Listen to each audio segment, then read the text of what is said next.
In a quiet village, nestled between towering mountains and lush forests, life moved at a steady rhythmic pace. The air was thick with the scent of fresh earth and wildflowers, and every morning the village square came alive with the sounds of women drawing water and men tending to livestock.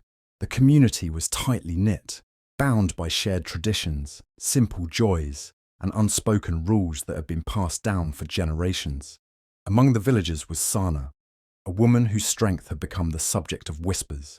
From a young age, she'd worked beside the men, carrying heavy bundles, building fences, and hunting in the woods. Raised by a father who valued resilience and a mother who taught her kindness, Sana had always been driven by a deep sense of duty. She was known for her determination, her hard work, and her willingness to help others. Yet beneath her gentle exterior lay an unshakable fire, one that refused to accept the limitations society placed on her because of her gender. Sana's family, especially her brothers, admired her strength, but feared the growing tension it caused with the men of the village. While they respected her abilities, many of the men were uncomfortable with a woman who could best them in physical tasks.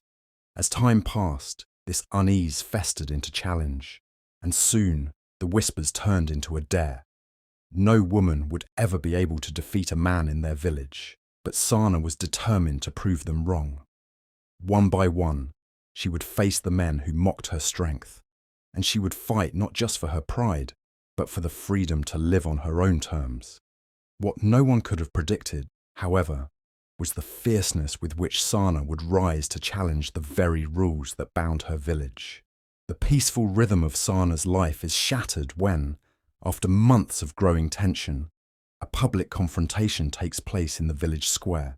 It begins with a challenge from Imran, a respected but prideful young man from a prominent family who openly mocks Sana's strength in front of the village. Imran, who has always prided himself on his physical prowess, takes offense at the whispers that suggest a woman could rival him in any physical contest. He taunts her, questioning her place in the village and suggesting she is unfit to take part in the same tasks as the men. This challenge is more than just a personal insult. It's a direct blow to the very values and expectations that have shaped Sana's identity. The challenge is made public, and the entire village gathers in the square to watch. While some of the villagers, particularly the older generation, murmur in discomfort, many of the younger men and women eagerly watch, waiting to see if Sana will take the bait. Sana, feeling the weight of the challenge, initially hesitates. Her mother, always a pillar of support, urges her to walk away, warning that this is a game set to humiliate her. But Sana's pride, coupled with her refusal to back down from any challenge, drives her to accept. She knows that if she turns away now, the whispers of doubt about her abilities will only grow louder, and her reputation as a woman who could stand shoulder to shoulder with men will be destroyed. The challenge itself is an emotional blow to Sana, but it's not just about the public humiliation. There's a deeper sense of injustice. Sana feels the weight of her entire village's expectations on her shoulders. The men of the village have long looked down on her strength, but the mocking tone of Imran's words cuts deeper, because it questions her very right to exist as a woman who is capable, strong, and independent. She's not just fighting to prove her strength in this moment, but to defend her right to live outside the narrow box that society has placed her in. Her heart beats heavy with the tension of this confrontation, torn between anger and the fear of failure. There's vulnerability in her acceptance of the challenge. She understands that she could lose, and with that loss would come not just personal shame, but a collapse of the identity she's worked so hard to build. At the same time, there is an undeniable fire within her, a desire to prove that a woman can achieve what has always been deemed impossible. But the fear lingers. The fear of what this challenge will mean for her future and how it will change the way the village sees her. The central antagonist in this moment is Imran, but his role in the story is a symbol of a larger societal issue, the rigid traditional expectations of gender roles that keep women like Sana from realizing their full potential. Imran is introduced as a proud, competitive man, who has always been celebrated for his physical strength and leadership in the village. His appearance is marked by arrogance, his posture rigid, his gaze often condescending. He is the kind of person who has always seen himself as the center of attention, and the idea that a woman could challenge his dominance strikes him as both absurd and a personal affront. Though Imran is the immediate challenger, there are other figures lurking in the background who contribute to the conflict. Sana's uncle, a conservative man who has always believed that women's roles should be confined to the domestic sphere, voices his disapproval of her participation in the contest. He tries to persuade her mother to forbid Sana from engaging in the competition, fearing the shame it would bring to their family. His disdain for her strength is not rooted in a desire to protect her, but in a deep-seated belief that women like her should not defy the established order. On the opposite side, Sana's mother, a soft-spoken but strong woman, represents the moral compass of the story. While she loves her daughter dearly and supports her independence, she fears the consequences of this public challenge. She worries not just about her daughter's physical safety, but about the emotional toll it will take on Sana if she is humiliated. Her emotional conflict mirrors Sana's own, and while she wishes for Sana to avoid the fight, she also knows that her daughter's pride is not something easily suppressed. Together, these characters set the stage for a moral divide. Sana, who wants to break free from the confines of tradition, versus the societal and familial forces that want to keep her in her place. The inciting incident is not just about the physical challenge ahead, but about a clash of ideologies, what it means to be a woman in a world that has never fully accepted that women can be just as strong, just as capable, and just as deserving of respect as men. As the days passed after the public challenge in the village square, the tension between Sana and Imran grew unbearable. The villagers, once supportive of her, now whispered behind her back, divided into two camps, those who admired her strength and independence, and those who believed she had overstepped her place. Imran's family, particularly his father, Sardar, a wealthy and influential man, began to escalate the pressure on Sana, using their power to undermine her at every turn. Sardar, whose wealth and status were tightly woven into the fabric of village life, viewed Sana's challenge as a direct insult not only to his son, but to his entire lineage. Imran, despite his bravado, was no match for Sana's strength, and Sardar knew that if she defeated his son, his authority would be questioned. He set about making life difficult for Sana and her family. It started subtly. He pressured the village elders to insist that women should not participate in the contest, arguing that it would dishonor the tradition. When the elders hesitated, he used his influence to sway their opinions, turning the village against her under the guise of preserving the purity of their customs. Sana's mother, despite her deep worry for her daughter, could only watch helplessly as these pressures mounted. She had already seen how the village's attitude had shifted. Now, even the women, who had once admired Sana's strength, began to view her with suspicion. They whispered that a woman's place was in the home, not in the arena of public challenge. At first, Sana tried to ignore these voices, but the weight of their judgment began to take a toll. Every time she walked through the village, she felt the eyes on her, some filled with admiration, others with disdain.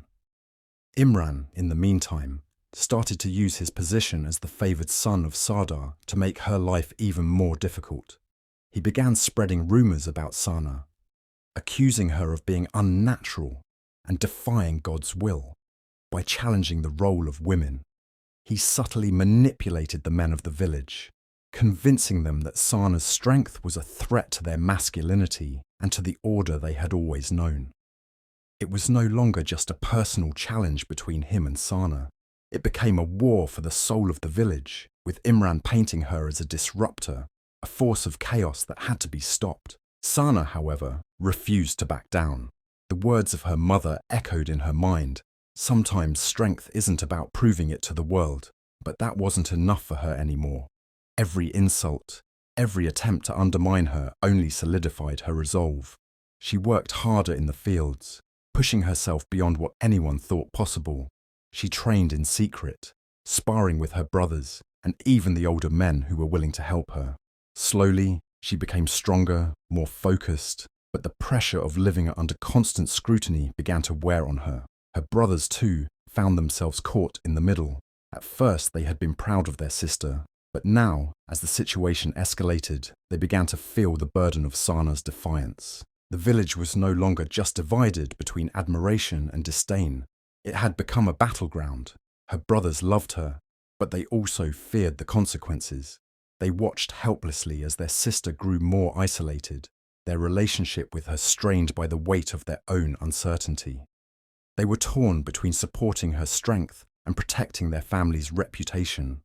Sana's uncle, too, became a more vocal opponent.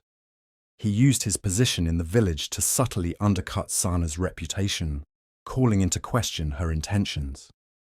A woman who seeks attention in this way is a threat to the honor of this family, he would say to anyone who would listen.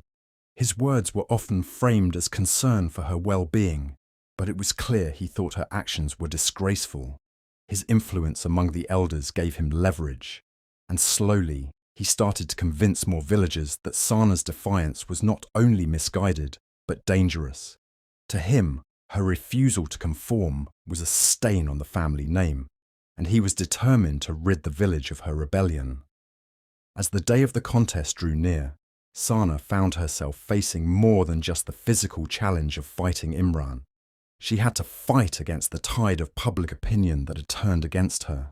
The entire village seemed to be watching, waiting to see if she would fall. The pressure began to take its toll on her spirit. Some days, when she was alone, doubt crept in. She questioned whether it was worth it, whether the cost of defying tradition was too great. But each time, she felt herself faltering. A quiet voice inside reminded her of everything she had fought for. It reminded her of the strength she had built, not just in her body, but in her heart. There were moments of tenderness amidst the growing tension, small moments when her mother would offer a quiet word of encouragement, or when her brothers, though nervous, would sneak her small tokens of support. These brief moments of warmth became her fuel, reminding her that despite the weight of the world pressing down on her, she was not alone. But even these gestures could not shield her from the harshness of the world outside. The day before the contest, Sana's uncle took one final step to undermine her. He went to the village elders and convinced them to declare that if Sana lost the contest, she would be banned from participating in any future village events, perhaps even ostracized. It was a subtle but powerful move, a way to turn the contest into a make-or-break moment for Sana's reputation. The message was clear. Either she would prove herself in battle, or she would be forced to live in shame for the rest of her life. In the face of this betrayal, Sana's resolve only hardened.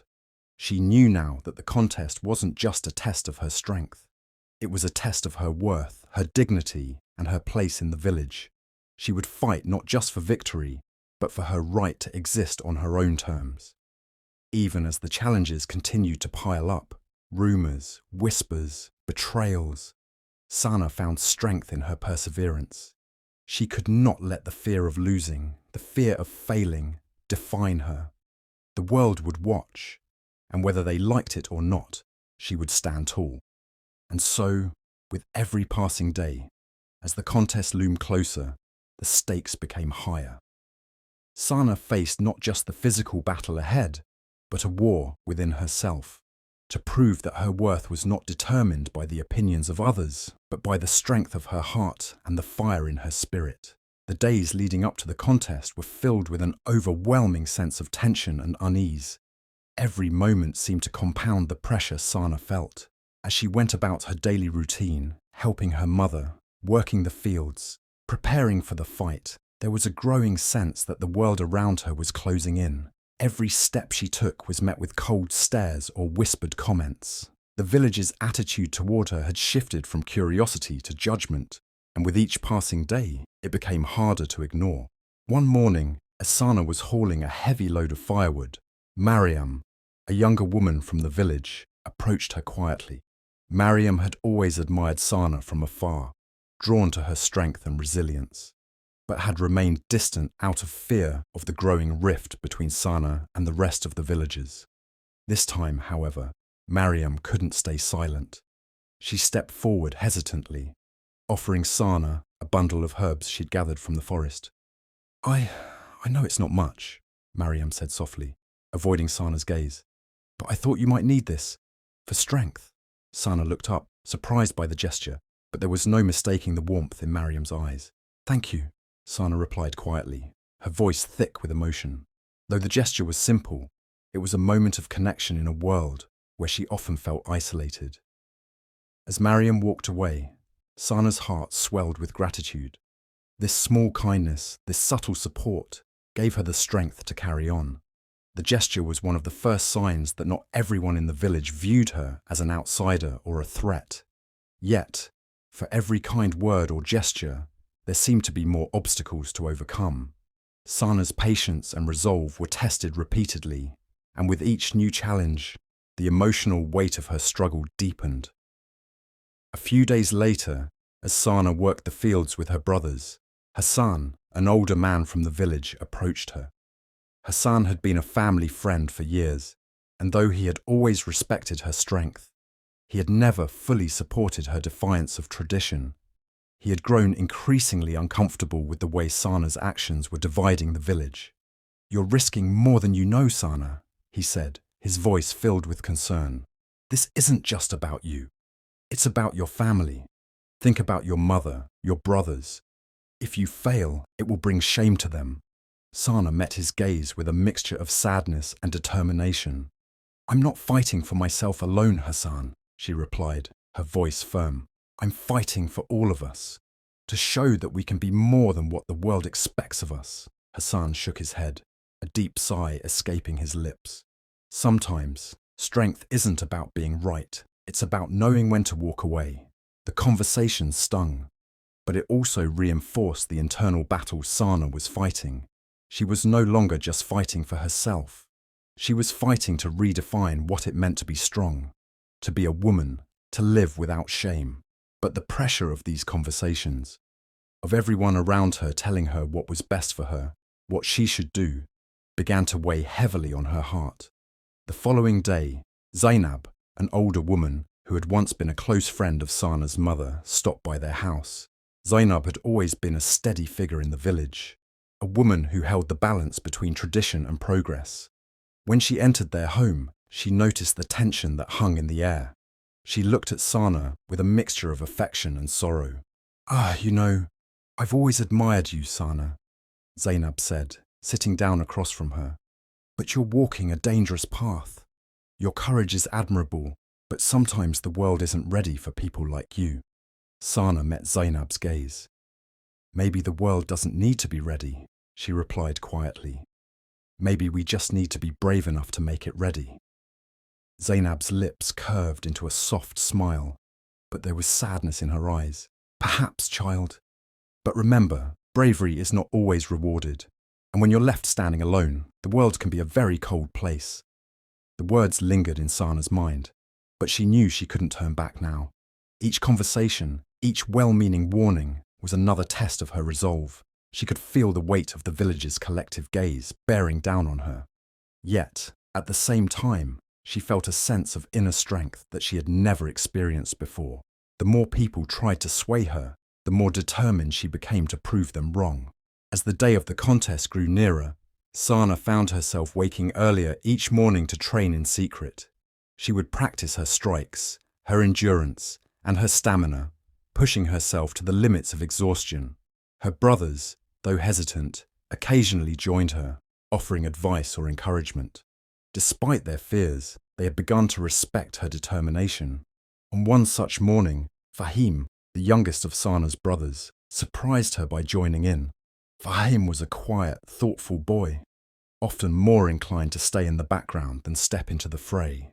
But seeing his sister's determination, he couldn't help but offer his support. "I know it's not easy, Sana," Fahim said, his voice soft but earnest, "but I believe in you." Sana looked at him, a mixture of gratitude and sorrow in her eyes.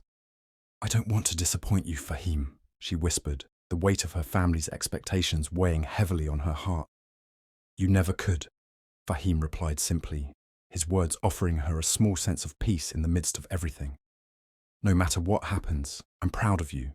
Sana's eyes filled with unshed tears, but she pushed them back. She couldn't afford to be weak now, not when so much was on the line.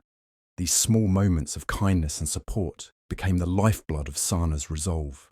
Though the world around her seemed determined to break her spirit, there were glimpses of hope, small acts of defiance, gestures of support that reminded her she wasn't entirely alone. The kindness of Mariam, the quiet strength of Fahim, and the soft words of Zainab and Hassan all worked to deepen her understanding of her own power. With every passing day, the stakes grew higher and the obstacles grew steeper. But Sana, bolstered by the love of those who truly understood her, found herself facing her final test. The ultimate challenge, not just of her physical strength, but of her spirit, her identity, and her place in the village. The battle was coming, and no matter what happened, she was ready. The day of the contest had finally arrived, and the tension in the village was palpable.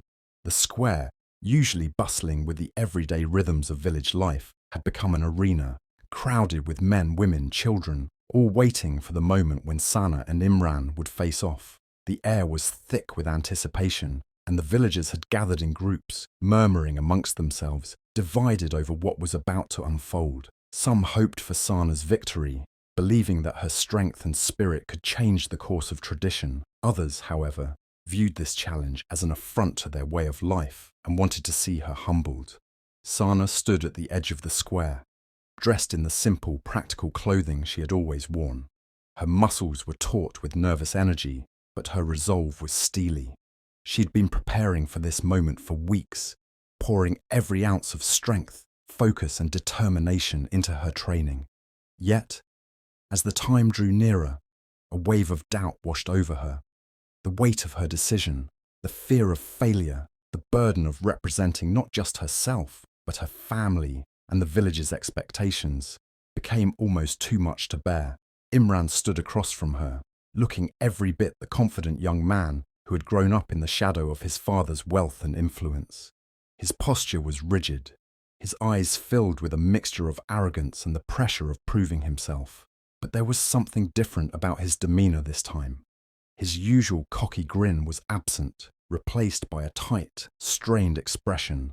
Sana could sense his own fear, his own uncertainty. But that didn't make the contest any less real. This moment was about to define their futures. As the contest began, the first few moments were a blur.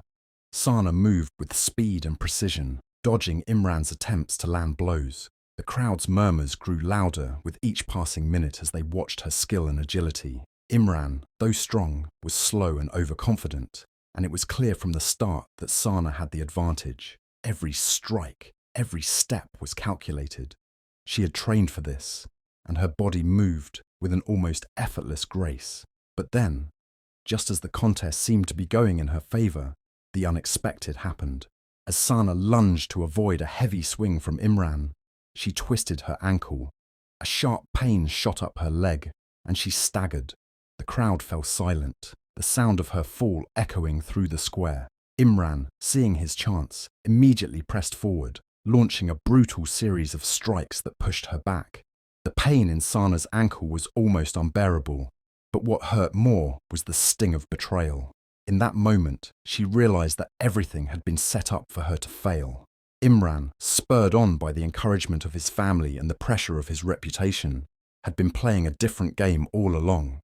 The challenge, she now understood, was never just about proving strength. It was about proving dominance, about maintaining control over her place in the village. As she struggled to regain her footing, the voices of the crowd seemed distant, muffled by the pain. She could feel the eyes of the village on her, judging her, measuring her worth with every movement she made.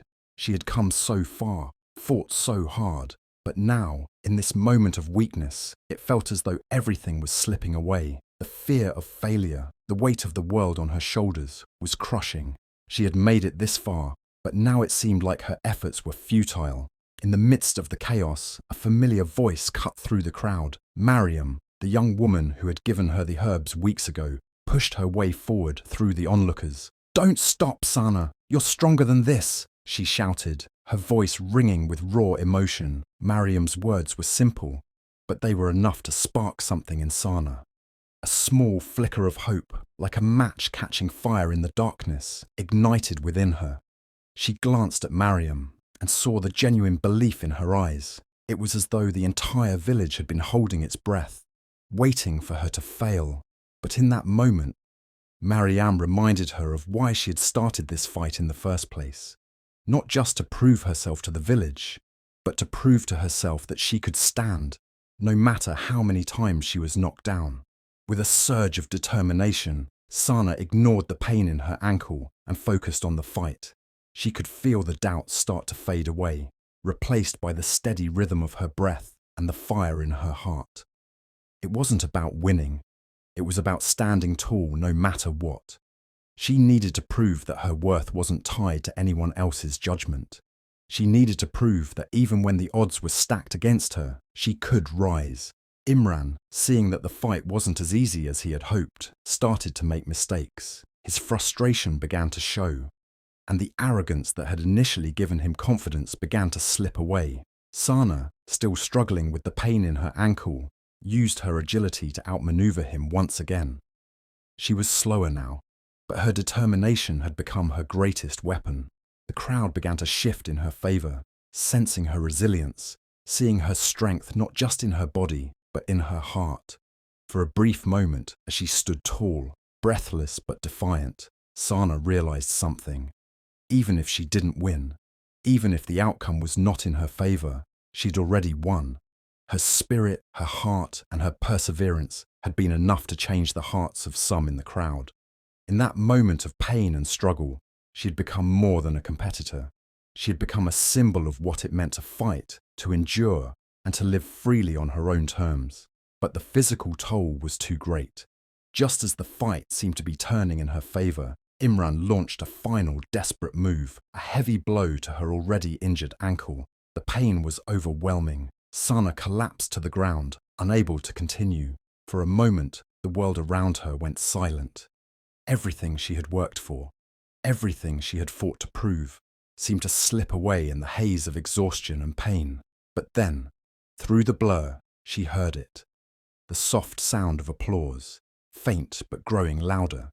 The villagers, who had once stood divided, began to recognize her strength. Some, like Mariam, saw her courage and defiance as a triumph in itself. Though the outcome of the contest was no longer in her hands, Sana had done more than fight. She had shown the village what it truly meant to be strong. The pain in Sana's ankle was excruciating, and every breath felt like a struggle. She had collapsed on the ground after Imran's final, brutal strike, the weight of her injury too much to bear. The crowd had fallen into a stunned silence, some of them unsure whether to applaud or to voice their disappointment. Imran stood tall, his chest heaving, but his expression was less triumphant than it had been earlier. Something had shifted in the air. The contest was far from over, but in this moment, it was clear that the true battle Sana had fought wasn't just physical. It had been for her dignity, her freedom, and her right to exist as an equal in this village. Sana lay on the ground, her breath shallow and uneven, but something inside her refused to stay down. Despite the searing pain, despite the overwhelming sense of defeat, her heart still burned with a quiet, unyielding strength. She had come too far, endured too much, to let this moment be the end. The crowd's eyes were fixed on her, and though many of them expected her to concede, to crawl back into the role that had always been assigned to her, Sana knew this was her moment, not just for victory, but for the ultimate defiance. With trembling hands, she pushed herself up. The pain in her ankle made every movement feel like an impossible task, but she forced herself to her knees, then to her feet. The air around her seemed to freeze as the villagers watched, their collective breath held in disbelief. She was not going to let the pain of this fight, or the weight of their expectations, define her. Imran, seeing her struggle, felt a flicker of doubt stir within him. His confidence, which had seemed unshakable only moments ago, now appeared fragile. The village elders, who had been watching the contest with a mix of approval and suspicion, were murmuring among themselves. Sana wasn't just fighting for herself anymore. She was fighting for everyone who had ever been dismissed, belittled, or ignored because of their gender. She was fighting for the very idea that strength was not defined by tradition, by blood, or by the expectations of others. In a moment of clarity, Sana realized what she needed to do. She wasn't going to win by brute force or by meeting Imran blow for blow. The contest had already revealed to her what was important. The battle had always been for the right to live authentically. It wasn't about who could win in the traditional sense. It was about who could stand the longest, who could endure the most, who could be true to themselves. With that in mind, she took a bold step. She turned her back on Imran, who was still standing ready for another strike. The crowd gasped. A few murmured that she was giving up, but Sana didn't care. She raised her chin and addressed the village directly. Her voice, though strained, rang out clear and strong. "I'm not here to fight for a title or for the approval of men," she said, her words carrying through the square. "I'm here to fight for the right to exist without fear, to exist as a person in my own right. I don't need your validation, and I don't need to prove myself in this arena. I've already proven who I am." There was a stunned silence. For a moment, nothing happened. Then, slowly, as if stirred by the sincerity in her voice, the crowd began to murmur again. But this time, the whispers were different. There was a subtle shift in the energy around her. People began to nod, some in agreement, others in awe of her courage. They were seeing her in a new light, not just as the woman who had stood up to the men in the village, but as someone who had fought against the very system that had kept her silent for so long. At that moment, something unexpected happened. From the back of the crowd, Zainab, the wise and respected elder, stepped forward. Zainab had been a quiet supporter of Sana from the start, though she had never openly defied the traditional expectations. Now, seeing Sana stand alone, her strength undeniable, Zainab spoke up, her voice ringing with authority. "You speak the truth, Sana," she said, her eyes locking onto Imran. "You have fought not just for yourself, but for us all. And while some may see your strength as a challenge to their pride, I see it as a testament to the kind of woman our village needs. A woman who does not bow to tradition, but creates her own path." The words landed like a thunderclap, and the crowd fell silent again. Imran's face turned red with anger, but there was no denying the shift that had occurred. The village had just seen their very foundation begin to crack.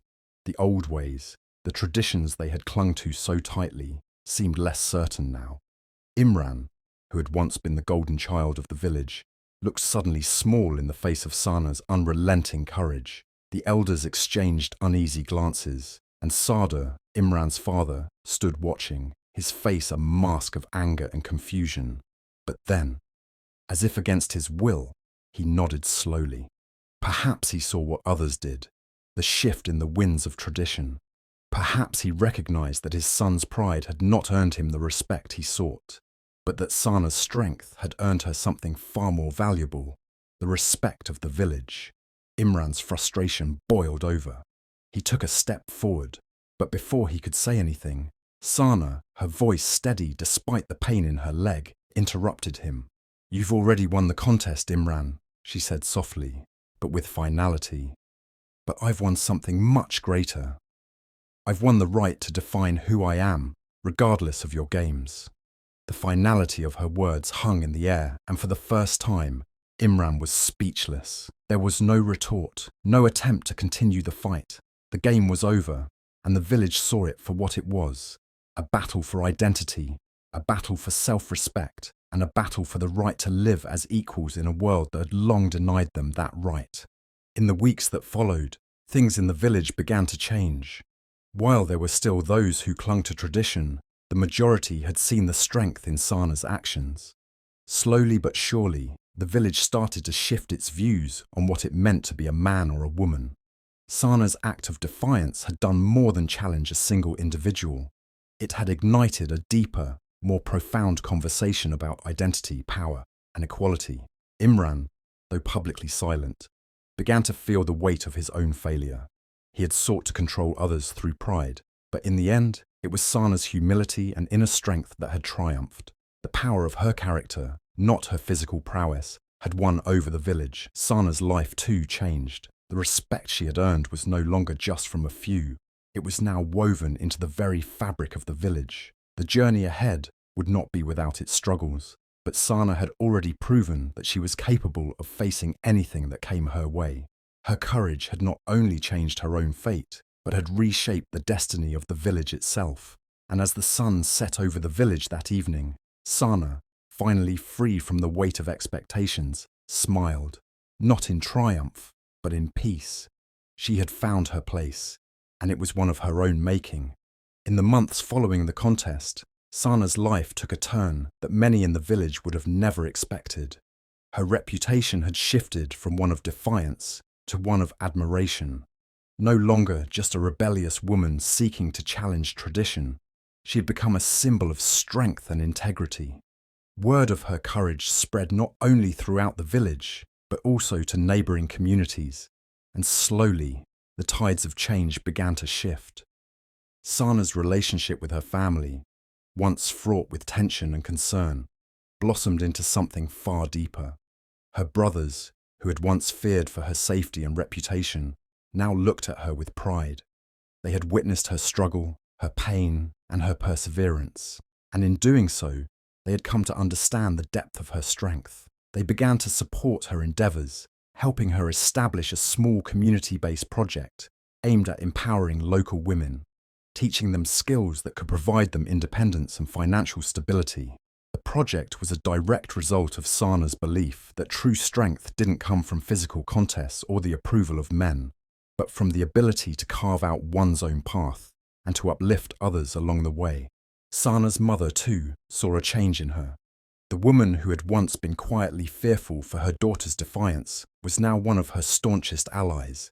Seeing the respect that Sana had earned from the villagers, especially from the elders, helped her understand that her daughter had not been fighting for something trivial, but for a future where women could live as equals, free from the shadows of outdated traditions. Though Sana's mother still carried the old fears, she'd learned to trust her daughter's judgment and strength, and this trust laid the foundation for a new, more equal relationship between them. Perhaps the most surprising change in Sana's life, however, came in the form of a relationship with Mariam, the young woman who had supported her when all seemed lost. Over time, their bond deepened, and it became clear that the connection between them was far more than friendship. Mariam, too, had seen the unfairness in the way women in their village were treated, and she had long admired Sana for her unflinching resolve to challenge the status quo. Together, they became a force for change, working side by side to create a more inclusive community that embraced the talents and voices of all its members, regardless of gender. Meanwhile, Imran, the once proud young man who had been set on defeating Sana, found himself humbled in the wake of her victory. His father, Sardar, who had once backed him without question, was forced to reckon with the reality of his son's arrogance and pride. The villagers, who had once seen Imran as the embodiment of success and power, now began to view him with less respect. His failure in the contest, coupled with the public way in which Sana had demonstrated her integrity and strength, was a turning point for him. Though he did not openly acknowledge his defeat, the weight of his loss and the realization of his shortcomings gradually led him to retreat into a quieter life. Over time, he shifted his focus away from asserting dominance and began, albeit reluctantly, to work on building more genuine relationships with others in the village. Though the journey was slow and painful, Sardar too faced his own reckoning. While he was proud of his son's heritage, he realized that the village needed to evolve if it were to survive and thrive in the future. Though he did not entirely let go of his old ways, he began to foster a more open dialogue about the role of women in their community, often finding himself in discussions with the elders and other influential figures about how to bridge the gap between tradition and progress. As for Sana, her life had changed in ways that no one, not even her, had anticipated. The contest had not just been a battle of strength, it had been a battle for self-respect, for dignity, and for a future where she could live freely. The support she had received from unexpected sources, such as Mariam and the few open-minded villagers, reinforced the idea that even in the darkest moments, there was always a flicker of light, kindness, understanding, and community. In the end, Sana didn't just become a local hero. She became the embodiment of change, a symbol of what it meant to stand firm in one's beliefs, to fight for a better future, and to never allow adversity to define who you are. Her story spread beyond the village, inspiring other communities to look at their traditions and question whether they too needed to evolve. The moral of Sana's journey and of the village's transformation can be summed up in the old proverb: a single spark can light 1,000 fires. Her courage, her resilience, and her unwavering belief in her own worth sparked a revolution in her community, a revolution that would continue to shape generations to come. And through it all, she proved that, in the end, goodness and integrity will always prevail, even when the world tries to break you. Sana had fought for herself, but in doing so, she had paved the way for others to fight for themselves as well, and that was the greatest victory of all. Sana's story is a powerful reminder that true strength lies not in the battles we fight with our fists, but in the battles we fight with our hearts and minds. Her journey challenges us to question the limitations imposed on us by tradition and to stand firm in our beliefs, even when the world around us says otherwise. What about you? Have you ever faced a challenge that made you question who you were or what you could achieve? Share your thoughts and experiences in the comments below. We'd love to hear how Sana's story resonates with your own journey. If you found inspiration in Sana's courage and resilience, don't forget to like, share, and spread the message. And tell us where you're watching from. Let's keep this conversation going and continue to support one another in our own fights for justice, equality, and strength. Together, we can create a world where no one has to fight alone. Let's keep empowering one another.